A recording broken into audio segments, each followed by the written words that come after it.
മൊത്തം ഇന്നലെ രാത്രി മുതൽ ഇടവിട്ട് കോട്ടയത്തിൻ്റെ വിവിധ ഭാഗങ്ങളിൽ മഴ പെയ്യുന്നുണ്ട്. പടിഞ്ഞാറൻ മേഖലയെന്നോ കിഴക്കൻ മേഖലയെന്നോ വ്യത്യാസമില്ലാതെ എല്ലാ മേഖലകളിലും തന്നെ ശക്തമായ രീതിയിലുള്ള മഴ ഇന്നലെ മുതൽ തന്നെ പെയ്യുന്നുണ്ട്. പ്രത്യേകിച്ച് ഈ കിഴക്കൻ മലയോര മേഖലകളായിട്ടുള്ള ഈരാറ്റുപേട്ട, കാഞ്ഞിരപ്പള്ളി, മുണ്ടക്കയം ഉൾപ്പെടെയുള്ള മേഖലകളാണ് ഇപ്പോഴും ശക്തമായ രീതിയിലുള്ള മഴ ഉള്ളത്. പാലാ ടൗണിൽ ഇന്ന് രാവിലെ മുതൽ ഒരു 2 മണിക്കൂറായി ശക്തമായ രീതിയിലുള്ള മഴയാണ് പെയ്യുന്നത്. ഒപ്പം വൈക്കം, കടുത്തുരുത്തി പോലെയുള്ള മേഖലകളിലൊക്കെ തന്നെ ശക്തമായ രീതിയിലുള്ള മഴയുണ്ട് എന്ന തരത്തിലുള്ള റിപ്പോർട്ടുകളും ഇപ്പോൾ വരുന്നുണ്ട്. എന്തായാലും ഇത്തരത്തിൽ മഴ പെയ്യുന്നുണ്ടെങ്കിൽ പോലും ഇടവിട്ടുള്ള മഴയാണ്.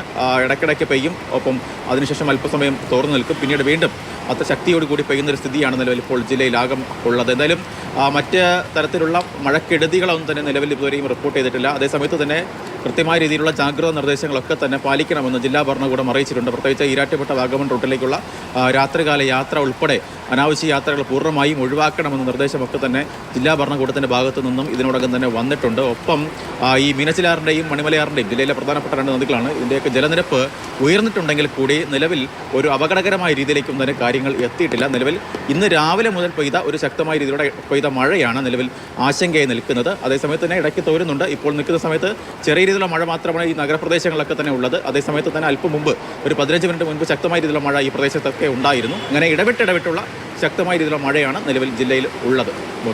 ശരി.